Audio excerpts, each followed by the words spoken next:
अच्छा, helping verbs पता है, we have two types of verbs, one is helping verbs, other one is main verb, ठीक है।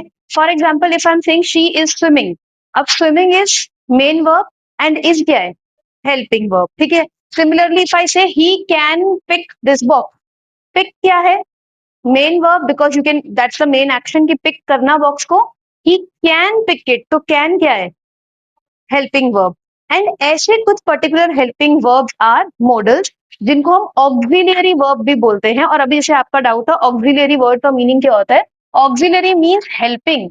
So any such verb जो helping verb की तरह एक्ट करता है, जिसका काम मेन एक्शन बताना नहीं है, जिसका काम मेन एक्शन को सपोर्ट करना है। I give you an example, but when I say he can sing, what is the meaning of this, कि उसके पास ये एबिलिटी है, ये टैलेंट है कि वो गाना गा सकता है अच्छा। If I say he will sing, meaning वो गाएगा, this is indicating future tense. He should sing, इसका मीनिंग गाना चाहिए, आप एडवाइस दे रहे हो उसको गाना चाहिए, ठीक है। ही मे सिंग, कि शायद वो गाना गाएगा। एवरी टाइम, अच्छा in all these four sentences singing is the main verb, अभी भी वो कंटिन्यू हो रहा है। In all these four sentences मैंने क्या चेंज किया, helping verb, he can sing, he will sing, he should sing, he may sing, and every time मैंने हेल्पिंग वर्ब चेंज किया, what happened, the entire meaning of the sentence change, right. पूरा context change हो गया, उसको गाना चाहिए and वो गाना गाएगा, वो गाना गा सकता है या शायद वो गाना गाएगा, these are all four different things. And this is the function of modals, कि मॉडल्स हेल्पिंग वर्ब हैं, ऑक्सिलियरी वर्ब हैं, but what they provide, what function they perform in a sentence is, कि वो एक सेंटेंस के meaning को clear बताते हैं। They help you to know clearly what exactly is the meaning of the sentence, कि हम उस सेंटेंस में किसी पर्सन की किसी एबिलिटी के बारे में बात कर रहे हैं और कुछ होने की पॉसिबिलिटी के बारे में बात कर रहे हैं। May be you're asking permission, आप सिंपल एक क्वेश्चन बोल रहे हो, मे आई ड्रिंक वाटर स्कूल में, may I use the restroom? So what are you doing? आप परमिशन ले रहे हो, आपका फर्स्ट वर्ड क्या है, may I use this? How do you ask something from your friend? Can I take this pen? आप पूछो कैन क्या लगाया, मॉडल, ठीक है। Should I come to the class tomorrow, what is this again, permission या suggestion, but what are you using, should, ठीक है। Then obligation, modals also show your duty, कोई काम करना अगर आपकी मॉरल ड्यूटी बनता है, then that comes under obligation. Simplest example, you ought to respect your parents, why do you have to respect your parents, क्योंकि ये करना आपकी ड्यूटी है। कैसी ड्यूटी है, मॉरल ड्यूटी है। देखो एक होता है professional duty, for example a soldier must protect the nation, by, because ये उसकी ड्यूटी है, प्रोफेशनल ड्यूटी की, obviously if you are a soldier you must protect the nation. A teacher must teach the students, by, as a profession this is your duty.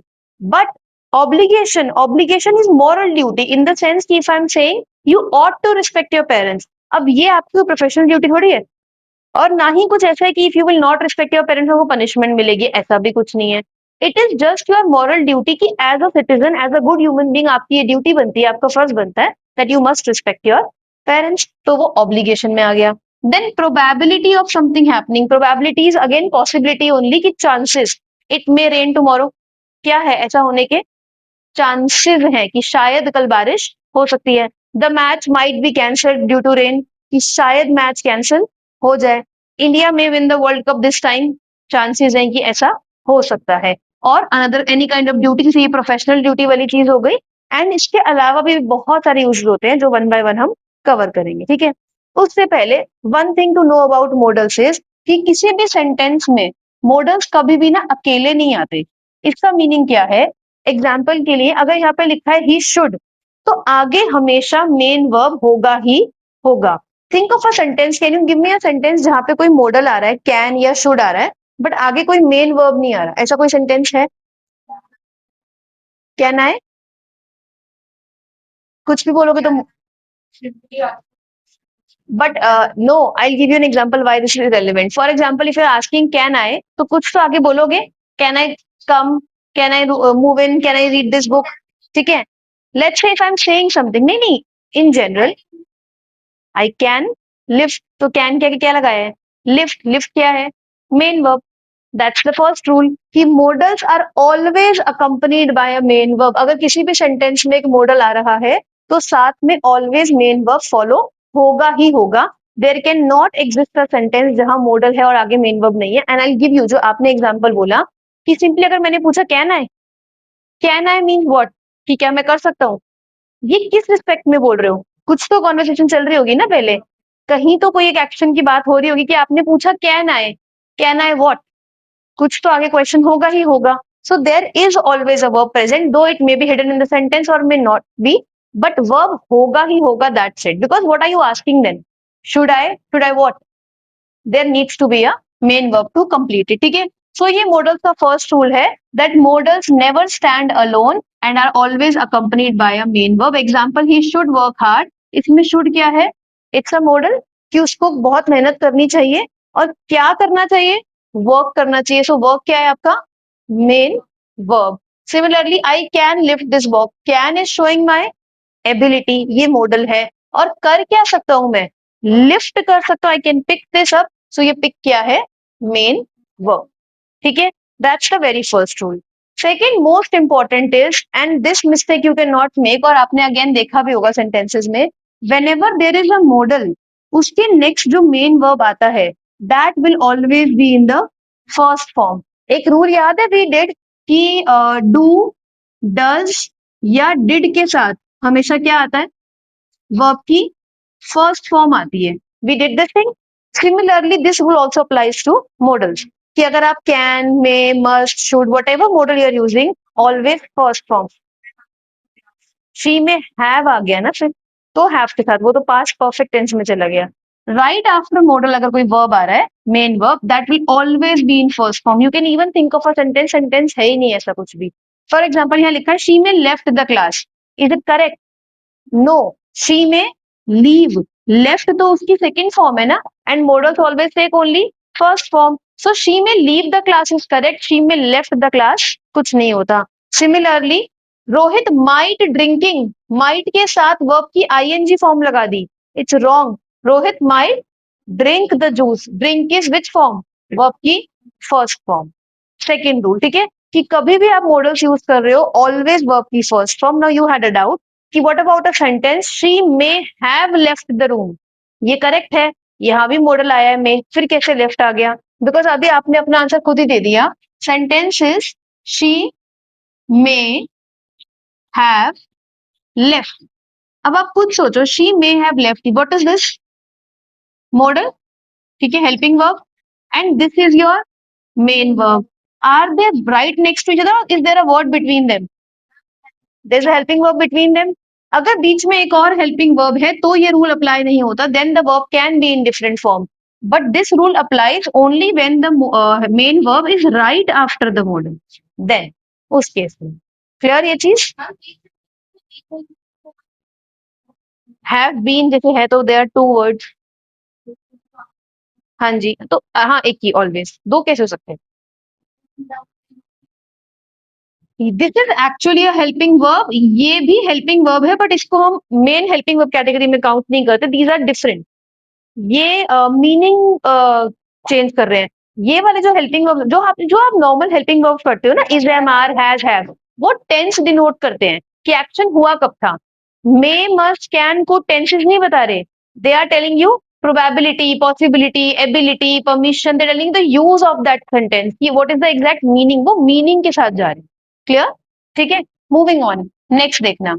Modals do not change form according to the number or person. Very important. कि if we are talking about one person or we are talking about two people or 10 people or 100 people, अगर may है तो may का may ही रहेगा, it will not change the form. ठीक है, जैसे for example in tenses हम क्या करते हैं, अगर एक पर्सन है तो हम ड्रिंक्स लगाते हैं, और ज्यादा है तो वी यूज ड्रिंक। ठीक है, वट आर वी डूइंग, हम सब्जेक्ट के अकॉर्डिंग वर्ब को चेंज करते हैं। अभी रिसेंटली टॉपिक किया है सब्जेक्ट वर्ब अग्रीमेंट, तो यही सीखा था, whenever there's a subject is singular we use singular verb, and अगर सब्जेक्ट प्लूरल है we use plural verb। Modals के साथ ऐसा कुछ भी नहीं है, subject is singular, it is plural, whatever the tense, if you have to use may you have to use may. अब मे का मेज नहीं होगा, आईएनजी नहीं लगेगा, कोई फॉर्म एग्जिस्ट ही नहीं करती है। ठीक है, मे, और अब you might have a doubt कि मे का माइट हो सकता है, माइट मे का पास्ट वैसे नहीं है, might is a different modal. Less possibility, मतलब different in meaning. Similarly one more thing, Tanish focus. Can का कुड पढ़ा है आपने, राइट, कि कैन का कुड होता है. But could exactly, could past show करता है, बट कुड का मीनिंग एग्जैक्टली ये नहीं कि जो जो फंक्शन कैन के कुड उसका पास्ट शो करता है. Could is different, it's a different model. तो ऐसे टेंसेस की तरह इनका मीनिंग नहीं चलता कि ड्रिंक का ड्रिंक्स कर दिया, ड्रैंक कर दिया, इनकी फॉर्म्स नहीं होती वैसे. ठीक है, that's the first point. For example देखो, जब लिखा है आई, प्लूरल सब्जेक्ट है, तब भी क्या लगाया आगे, विल. जब सिंगुलर है ही, तब भी क्या लगाया आगे, विल. दे इज प्लूरल, तब भी विल है. So whatever the subject is, modal is not changing, and even then all the meanings are making sense. She will clean the room, you will clean the room, we will clean the room, and so on. ये third rule था. Modals do not change their form. Simple, clear. And last rule, there are certain words, यहाँ पे दो mention है, ought and use. इसके अलावा there is one which is need and one is dare. Oh, sorry, not dare. One is had. Ought, used, need, and had. These are the four modals which always use to with them. For example, when we write ought, when we write can, he can drink water. Example. But if I'm saying ought, so I cannot say he ought to drink water. He ought to drink water. He needs to drink water. I used to play football. I had to solve this exam. So these are four such modals which are always followed by to, and then क्या आता है verb की first form. For example, we ought to respect. Subject ought क्या है, modal. साथ में क्या compulsory है, to, and then साथ में respect. Respect is verb की first form. Same. Raman used to be naughty. Raman is subject. Used to क्या है, modal, but साथ में to accompanied. And be is verb की first form. Naughty तो adjective हो गया ना. Same. Shikha used to come. Used to plus verb की first form. You ought to obey. मानना चाहिए. So ought to is modal and obey is V1. But main rule क्या था, that these are four such modals, ये dirty हो गया इधर, that always take to with them. ये clear? These are the four basic rules. इसके अलावा we are just going to study now modals one by one. But ये basic rules थे. What? Modals कभी अपनी form change नहीं करते subject के according. Secondly, they always take verb की first form after them. There are certain particular modals जो साथ में हमेशा to use करते हैं. हाँ जी बोलो. मॉरल ड्यूटी अभी आएंगे भी, करेंगे भी. हाँ हाँ, ऑफ कोर्स. ऑट टू, वैसे ऑट टू का एक ही यूज है, whenever there is a work जो करना आपकी ड्यूटी बनती है मॉरली. नॉट बिकॉज कोई लॉ है, नॉट बिकॉज कोई रूल है, नॉट बिकॉज अगर नहीं किया तो पनिशमेंट मिलेगी, just because it is your moral duty. जैसे यहाँ पे लिखा है, you ought to obey your elders. आपको बड़ों की बात माननी चाहिए, राइट? कि व्हाट डज इट मीन कि आप नहीं मानोगे तो क्या आपको पनिशमेंट मिलेगी? Nothing like this. It's not a rule, it's not a law, it's just a basic etiquette, it's just your moral behaviour की आपकी अपब्रिंगिंग है. Same, you ought to respect your parents. Respect करनी चाहिए, क्यों? Because duty बनती है, moral duty है, simple. ठीक है. एक होता है professional duty, this is not professional duty, this is just your moral duty. First model, when you hear the word can, what do you guess? For example, when I say I can swim, what does this tell you about me? कि मेरी ability है, right? कि this is my talent. This is not कि मैं, मुझे करना है, मैं करना चाहता हूँ. This simply means that I have this skill कि मैं ये काम कर सकता हूँ. Is this the right sentence if I can drink water? No, right. This is not some special ability. ये तो एक नॉर्मल ह्यूमन ट्रेट है कि हाँ मैं पानी पी सकती हूँ. I can eat food. This is not a valid sentence. Why? Because can specifically is about ability, कि आप क्या चीज, आपके अंदर टैलेंट है, कि ये स्किल आपके पास है, that you can do it. For example, first sentence यही है, I can speak English fluently, which means कि ये मेरी स्किल है, that I know the language so well कि मैं फ्लुएंटली उसको बोल सकती हूँ. Next one, Kiana can paint great sceneries. मतलब she has this skill, she has this ability that she can actually create a lot of beautiful sceneries. So first use of can is it talks about your ability. ऐसी ability जो either it is based on your knowledge or it is based on your skill. For example, when I say I can speak English fluently, this is knowledge based. I can develop a rocket, example के लिए, this is knowledge based. If I say I can paint great pictures, this is not knowledge based, this is skill based. ये skill है. I can create the best quality shoes, ये क्या है? Skill है। अभी भी रेड द लेसन ना, gifts of grace, shoe makers can create good shoes, तो क्या है उनकी? एबिलिटी है, स्किल है, ठीक है। हाँ, then second use of can, first this is the main use of can जो फर्स्ट है। Next one is theoretical possibility, which means कि पॉसिबिलिटी है कि ऐसा हो सकता है। Example, everyone can make a mistake, which simply translates to कि कोई भी गलती कर सकता है, हर कोई कर सकता है। विच मीन्स हेयर हम उसकी एबिलिटी की बात नहीं कर रहे, बिकॉज गलती करने की एबिलिटी तो सबके पास है। I am just saying theoretically, ये थ्योरी है बस मेरे माइंड में, कि पॉसिबिलिटी है कि गलती तो कोई भी कर सकता है। Any child can grow up to be the president, possibility है कि कोई भी बच्चा बड़ा होकर प्रेसिडेंट बन सकता है, पॉसिबिलिटी है ऐसा होने की, ठीक है। So whenever you have to talk about something which you feel कि हाँ ऐसा पॉसिबल हो सकता है, you can also use can in that sense also. Clear? Next देखो, क्वेश्चन पूछने के लिए, परमिशन लेने के लिए, बट वन थिंग इज लिखा ही हुआ है, informal request. Can I drink water and may I drink water both are grammatically correct. Difference क्या है? When you are in a school with the teacher you have a formal relation, you don't know the teacher personally, there is no friendly relation, it's a formal space, you are a student, she's a teacher, he's a teacher, so what do you ask better? May I? ठीक है। if you are in a hotel and if you want to speak with the manager, again it's a formal relation because you don't know the manager, तो आप क्या बोलोगे? May I speak to the manager? But if you are borrowing something from your friend, आपको friend से पूछना है तो क्या पूछोगे? कैन आई? आपको अपने पेरेंट्स से पूछना है, पेरेंट्स के साथ फॉर्मल रिलेशन नहीं है, रिस्पेक्ट का रिलेशन है, फॉर्मल नहीं है, फ्रेंडली रिलेशन है। सो क्या पूछोगे? Can I go out with my friends? That way. Can I borrow your bike for a day? Can I play with my friends? These are informal question जो आप casually अपने friends या अपने known to लोगों से पूछोगे। In that case you will use can. ठीक है, बहुत सारे बच्चों को कंफ्यूजन है कि can I drink water correct होता है कि मे आई करेक्ट होता है। स्कूल में फॉर्मल स्पेस में मे आई करेक्ट होता है, इनफॉर्मल स्पेस में कैन आई करेक्ट है, ठीक है। एंड लास्ट, गिविंग परमिशन और taking permission, but again informal. किसी ने पूछा can I borrow your bike for a day, what's the friend replying? Yes you can borrow. तो वो क्या कर रहा है? आपको परमिशन दे रहा है, yes you can borrow. Why not you may borrow? Because formal नहीं है, फ्रेंडली रिलेशन है। आपने पूछा can I borrow, yes you can borrow. You can leave the class, अच्छा ये यहाँ पर गलत हो जाएगा, इसको हटा देते हैं, ये मे में जाएगा। क्लास लीव करने के लिए कौन बोलेगा? प्रोबेबली टीचर या somebody लाइक प्रोफेसर और somebody, देन वो फॉर्मल में आ गया, सो दिस इज रॉन्ग, ये यू में होना चाहिए था। You can take an off tomorrow, maybe you are working somewhere and आपका अगर अब एक फ्रेंडली रिलेशन बन गया है, then in that case the friend can say, the boss can say, okay you can take an off tomorrow. With boss you have a formal relationship, but let's say over time if you develop a good friendship, then it becomes semi informal, like या semi formal, in that case आप can भी use कर सकते, ठीक है। Clear है? So first four use of can are showing your ability, कि आपके अंदर ये टैलेंट है, ये स्किल है।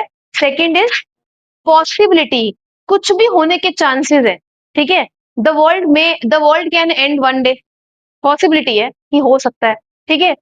आस्किंग परमिशन इनफॉर्मली और giving the permission informally, these are the four major uses of how. Give me an example, give me example like can I, तो ये रिक्वेस्ट ही तो हो गया एक तरीके से, कैन आई बोरो रिक्वेस्ट भी है but at the same time permission भी तो है।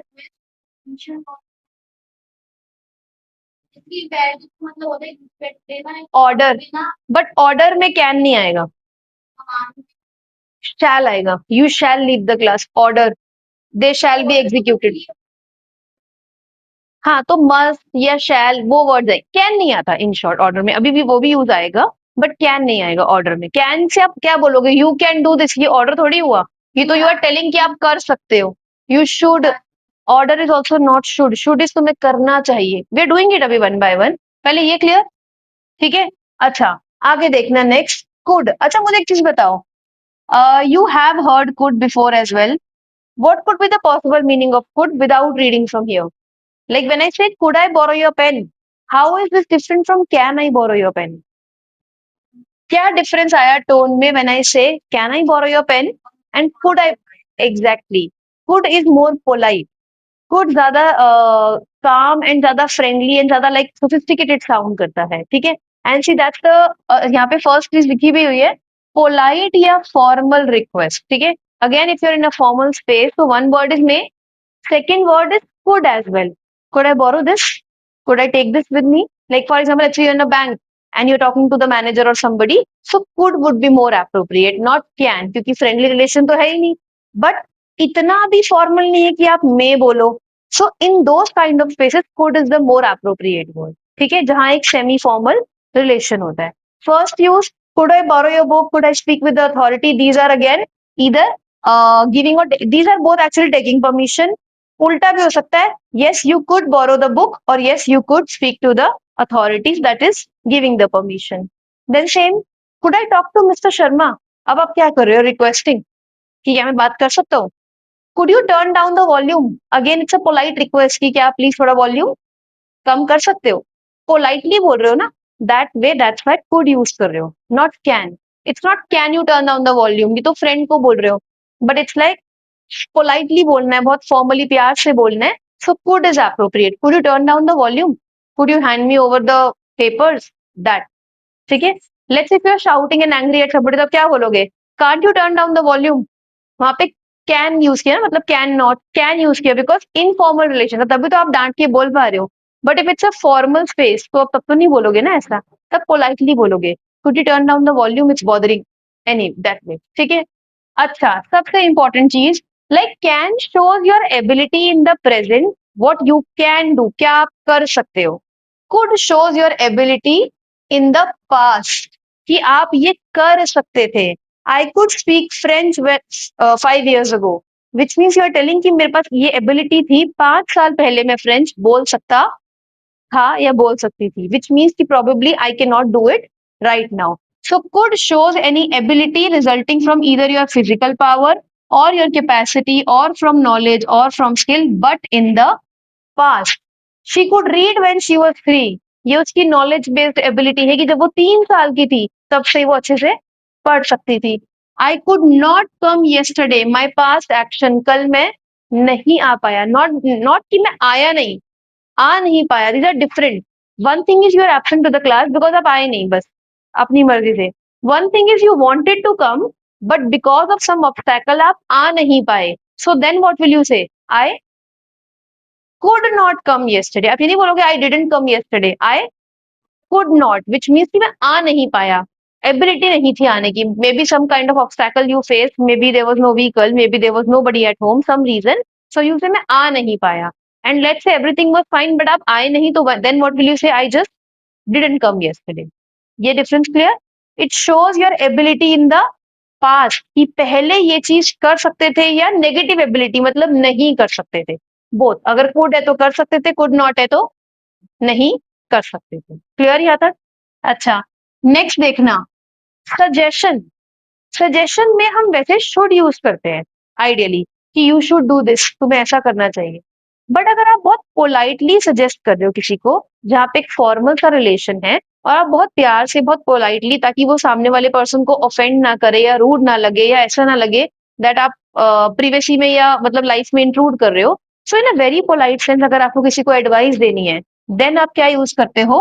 कुड. एग्जाम्पल के लिए, you could take a taxi. Let's say you just want to sound very formal and आप सजेशन देना चाहते हो कि आप ऐसा कर सकते हो. So what is the sentence? You could take a taxi. Very politely just giving a suggestion कि आप चाहो तो टैक्सी भी ले सकते हो. Then they could try to fix it themselves. Again trying to very polite, कि वो चाहे तो खुद से फिक्स कर सकते हैं, ठीक कर सकते हैं. This sentence can also be said like this: they should try to fix it themselves. But then this is coming like in a sense of authority, कि उन्हें खुद करना चाहिए ना. But this is like कि वो चाहते हैं तो खुद भी कर सकते. This tones down. ठीक है, सिंपल सी चीज है कि both are correct, should is also correct, could is also correct. But better क्या है, if it's a formal space, तो आप क्या बोलोगे? दे कुड, ताकि इट इट सीम्स कि आप बहुत पोलाइटली बोल रहे हो एंड यू नॉट इंट्रूडिंग. आप किसी को ऑफेंसिवली या ऑर्डर वाले सेंस में नहीं बोल रहे हो, वेरी पोलाइटली आप उसको एक बात बोल. क्लियर? सजेशन देना, that's the next use of could. And last thing, remote possibility. Remote possibility means very less possibility. Here the word remote means less. There could be a bomb under your seat. Remote possibility मतलब there are very less chances of something happening and again you are not trying to sound very harsh और rude और very alarming, but आप possibility दिखा रहे हो. I think we could have another word. बहुत दूर की पॉसिबिलिटी है ना, बहुत कम चांसेस है कि शायद एक और वर्ल्ड वॉर हो सकता है. अच्छा, मे क्यों नहीं बोला? I think we may have. May is high probability, कि हाई चांसेस है. This is like the least probability. I give you one difference. There is one modal which is may, which shows probably कि कुछ होने के chances almost 90% है. There is another modal which is might, which almost means that something has 10% chances, मतलब less chances. This could here is remote possibility, मतलब like 1-2% chance, like almost. अगर ऐसे numbers में याद रखना है तो we can say approximately 1-2% chance, मतलब that remote possibility, कि बिल्कुल शायद एक चांस 1% ऐसा हो सकता है कि ये चीज हो सकती है या नहीं हो सकती. So I think we could have another world war. Which one? Will तो 100%, मतलब विल तो इज लाइक श्योरिटी से. May, it for example if I say it may rain tomorrow, which means high chances हैं कि कल बारिश होगी. क्यों? Why are you able to say this? हो सकता है आपने वेदर प्रेडिक्शन देखा हो, आपने वेदर फोरकास्ट पढ़ा है, that's why you saying it might rain tomorrow. हो सकता है आपने वेदर फोरकास्ट में देखा कि 10% चांसेस है, 9% चांसेस है, तो आप बोलोगे हाँ शायद हो सकती है बारिश, बट बहुत कम चांसेस है. If you saying it could rain tomorrow, remote possibility कि क्या पता हो जाए, मतलब ऐसा वेदर में दिख नहीं रहा है, कोई पैटर्न में नहीं दिख रहा है, but you are just saying क्या पता हो जाए. माइट स्टिल की उसका कनेक्शन ही नहीं है फॉर्मल इनफॉर्मल से. हाँ, वो दोनों के साथ वैलिड है. उसका कनेक्शन चांसेस से, how how much chances are there. And could is very rare, कि क्या पता कल हो जाए. Is high probability, might is less, could is least probability, बिल्कुल ही लीस्ट. ठीक है, रिमोट इज बिल्कुल लीस्ट कर सकते हो, लेस भी नहीं, you can assume it to be least possible. Clear यहाँ तक? शैल. अच्छा, अब शैल का यूज पता है? सुना तो होगा ऑफ कोर्स, विल और शैल. कोई डिफरेंस है? I will do my work and I shall do my work में क्या डिफरेंस साउंड कर रहा है? देखो वो कम पॉसिबिलिटी किसमें? शैल में. पॉसिबिलिटी तो है ही नहीं first of all. See, exactly first thing, earlier they use to be this rule कि आई के साथ और वी के साथ हम सिर्फ शैल यूज करते थे फ्यूचर टेंस में, विल यूज नहीं करते थे. अभी हम बोलते हैं I will come tomorrow. Earlier we use to say I shall come tomorrow, because it was appropriate. ऐसा कंसिडर करते थे कि आई के साथ शैल आना चाहिए या वी के साथ भी शैल आना चाहिए. फर्स्ट ऑफ ऑल प्रेजेंट में there is no such rule. ठीक है, अभी विल एक्सेप्टेड है and we can use will with any of the subject. But will और शैल में अब डिफरेंट है. एक देखो, सी, when I'm saying I shall complete my work by tomorrow, this is showing a strong determination on my part. I shall complete it, कि मैं कर ही दूंगा या कर ही दूंगी कल तक. This is stronger determination, कि अब आप वही चीज you are saying with more emphasis. When I say I will complete my project tomorrow, this is also determination, but shall is stronger determination. ठीक है. और शैल का यूज ना मोस्टली, अब आपका डाउट है ना, आप में से किसी ने बिगनिंग में कहा था order. Shall is use for like a command और order. For example if a king is making an order, so क्या बोला जाएगा? All the subjects or all the visitors shall be prosecuted, मतलब if he is giving a punishment कि every single person should be killed, so shall बोलेगा. everyone shall be killed. why shall? क्योंकि impact ज्यादा है अब, क्योंकि order वाले sense में है. ठीक है, सी फर्स्ट ज्यादा होता है. Now see, I shall go to college tomorrow, ये तो एक जनरल स्टेटमेंट है. जैसे अभी आपने जो रूल बोला था सानवी ने, कि सिंपल फ्यूचर में यूज होता है use with I and we. Although now it is not a compulsion, use is still valid, but compulsion नहीं है ऐसा. I give you an example, respected ma'am लिखते थे, बट अभी क्या है? Just ma'am. लेटर में पहले भी से respected sir, respected ma'am, but ideally लिखना क्या चाहिए? Sir, yeah, ma'am, because we're already giving respect by calling somebody sir or ma'am. So same हम we all earlier we used to write to the principal, but then you to नहीं लिखते अब. अब क्या होता है? Simply the principal.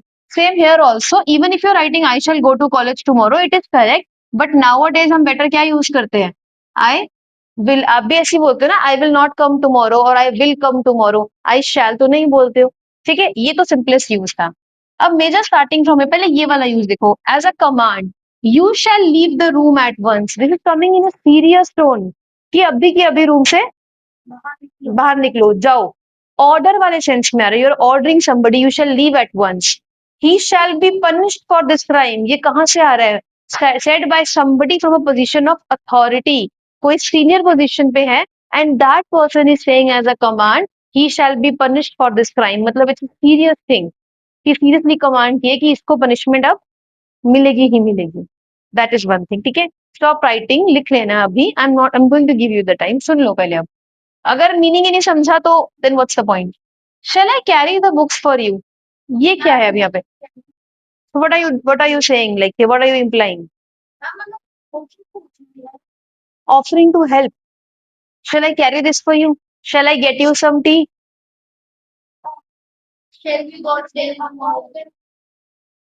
दैट्स वो तो आगे की चीज है, but what I am saying is what is this sentence telling? You are simply politely asking a an interrogative question. हाँ जी, exactly, shall we go? That's a different thing. See, there are two cases. First one is shall में आप question पूछ रहे हो, shall I go with my friends tonight? This is the normal question you're asking with shall. Here this is offering to help, or basically waiting for other person's suggestion. When you say, shall I carry the books for you? Shall I bring you some tea? Shall I give you the medicine? What are you doing? You're politely offering to help somebody. Secondly, if you're saying, let's continue, shall we? Let's say I'm doing the topic right now. I'm continue kare. Now, what is this? It's a polite way of taking other person's validation, other person's permission. तो वहां भी politely shall आएगा. हाँ, now you were asking. Shall I go to my friend's house? That's a normal question. I'm giving both uses. That is one use. Shall I go to my friend's house? Let's say आपने अपनी mother से पूछा, shall I go to my friend's house? हाँ, obviously दोनों questions है तो दोनों में you are expecting an answer from somebody. But what I'm trying to tell the difference is when you're saying, shall I go to my friend's house for the party? This is a normal question. It's a simple yes no question. Either your mother will say yes or no. When you're saying, shall I carry the books for you? This comes as a way to help somebody. You're offering to help. आपने जब party की permission मांगी तो आप help थोड़ी कर रहे हो. But when you say I shall I carry the books for you, shall I carry the bags for you, shall I give you some tea, ये क्या है? यहाँ आप हेल्प करने के लिए ऑफर कर रहे हो, सामने से विलिंगनेस दिखा रहे हो. Let's continue, shall we, again suggestion ले रहे हो आप किसी का. Let's proceed with this plan, shall we, ऐसे वाला. और एक हिंट याद रखना, जब कोई ऐसा सेंटेंस आएगा ना जिस बिगनिंग विद लेट्स, कि let's do this dash we, वहां पे हमेशा शैल है. ठीक है. Let's go to Delhi, shall we, ऐसे वाला, कि चले, मतलब एक सजेशन ले रहे हो सामने से, ठीक है, आइडिया का. देन ये तो हो गया, कमांड हमने किया. नेक्स्ट देखना, प्रॉमिसिंग समबडी समथिंग, उसमें भी शैल आता है, विल भी आ सकता है. अब यहाँ पे डिफरेंस समझना. आई से कि you will be given an award, determination है, फिक्स है कि ठीक है आपको अवार्ड मिलेगा. But when I say you shall be given an award, this is coming in a more serious manner, कि यू शैल बी अवार्डेड, हाँ मिलेगा ही. Although both have same meaning, but this is coming more like a promise, कि ये पक्का है कि okay you shall be given. वो होता है ना कि we release the we release the rewards ki anybody who shall find this criminal shall be awarded. So why? Because you're making a promise ki this person shall definitely be given this prize. They shall be promoted for their hard work. Again, you're making a promise ki if they are working hard, so eventually क्या होगा? They shall be promoted. ठीक है. हाँ, promotion हो जाएगा, higher position they can get. अच्छा, very important ये वाला यूज, थ्रेट वाला यूज. ये आपने देखा भी होगा हर जगह पे, कहीं लिखा होता है ना, गाड़ी पार्क कर दी तो हवा निकाल दी जाएगी, ऐसे लोग घर के बाहर लगाते हैं. अब डिफरेंस समझना. Everybody is doing this, mostly घर के बाहर सब लोग लिख के लगाते हैं, there is a board and उस पर लिखा होता है that you know no parking in front of the gate else the tyres would be punctured या समथिंग लाइक दैट. अब एक किसी नॉर्मल घर के बाहर ये लिखा हुआ है, that's different. And let's say there is a government office और वहां ये बाहर लिखा हुआ है, फिर let's there is a police station और वहां बाहर ऐसा बोर्ड लगा हुआ है. So which one is more serious? The one outside an authority building, police station or a government office, right? That one will be taken more seriously. ये वाला difference है. बातें दोनों सेम लिखी है, but which one is suppose to be taken more seriously? दोनों ही serious लेनी है वैसे तो, बिकॉज अगर किसी ने लिखा है तो that person can also do this thing. But if it's outside a government building, वहां पे आप रिस्क नहीं लोगे, राइट? This is it. ये वार्निंग देखिए इंडिया में तो नहीं होती ऐसे इंग्लिश में ज्यादा, बट इन फॉरेन कंट्रीज बहुत जगह पर ये वार्निंग होती है। Trespassers shall be prosecuted, meaning क्या होता है? ट्रेसपासर का मतलब होता है जो इलीगली एंटर कर जाएगा यहाँ पर। फॉर एग्जाम्पल लेट्स से एक एरिया बना हुआ है विच इज क्लोज एंड आपको अलाउड नहीं है जाने के लिए। इंडिया गेट पे अगर गए देखा है ना, तो मेन जो गेट है you can not go inside that, right? अब लेट्स से वहां पे अगर बोर्ड लगा दिया जाए, वैसे वहां पे already guards are standing, but still let's say there is a board वहां लिखा है ट्रेसपासर्स शैल बी प्रोसिक्यूटेड। इसका मीनिंग क्या है? Anybody who tries to pass through here. By trespassing is you're passing without permission. You're passing in a zone where it is not allowed. So if you're trespassing, you shall be prosecuted. Means you shall be killed or you shall be heavy. नहीं, it's like killed or something like some physical damage. ठीक है? क्योंकि that's the point of telling, जैसे अभी से ना इतना ज्यादा, दैट्स द पॉइंट, शैल लगा हुआ है ना, so it's an actual threat की धमकी है, वार्निंग है एक तरीके से कि if you do this you shall B this.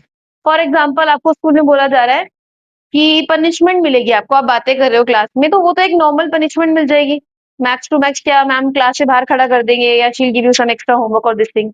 Let's say you have done something very serious, तो क्या वार्निंग मिलती है? they'll exempt you from school, suspend or like simply they'll terminate you.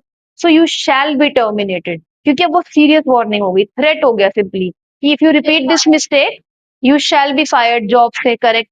तो वो सीरियस वार्निंग है ना जहां पर, वहां पर shall. Tyres shall be punctured if car is parked in front of the door, serious threat कि simply if you are parking definitely consequences bear करने पड़ेंगे, ठीक है? देन डिटर्मिनेशन, ये वाला एग्जैक्ट यूज आप विल में भी पढ़ोगे, विल भी डिटर्मिनेशन शो करता है। डिफरेंस क्या है? Shall shows a stronger determination, higher sense of determination. If you think I shall clear the exam in the first attempt, strong determination कि मैं पहले अटेम्प्ट में क्लियर कर ही दूंगा, correct? We shall finish the project by midnight, if I say we will finish the project मतलब हम कर लेंगे रात तक। वी शैल फिनिश इट मतलब अब हम करेंगे ही करेंगे, like it becomes like a more higher chances and rather fixed determination कि अब तो हम कर ही देंगे रात तक, करना करना ही है अब तो हमने। Logic clear? Showing determination by I am writing stronger determination because अभी हम विल करेंगे, विल में भी डिटर्मिनेशन आएगा but this is stronger determination, ठीक है?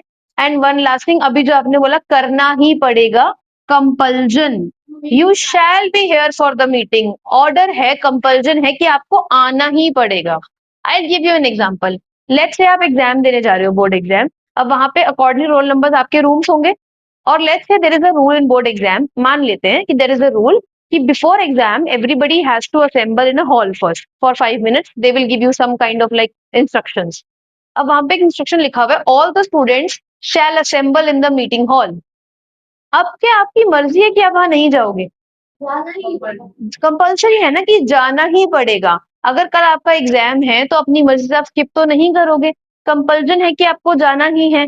नॉट बिकॉज आप नहीं गए तो कुछ लीगल पनिशमेंट होगी, इट्स जस्ट कि आपको पता है if I am not doing this and I am going to bear a loss on my part, that way it becomes a compulsion. If you are ill, if extremely ill, तो doctor के पास जाना ही है ना, फिर तो option नहीं है ना जाने का, that way. I shall submit the report tomorrow. This person is saying this not because he is determined कि मैं कल करूंगा, but maybe उसकी मजबूरी है कि उसको कल तक करना ही करना है। That's why shall का use compulsion में भी है। ये डिफरेंस क्लियर है?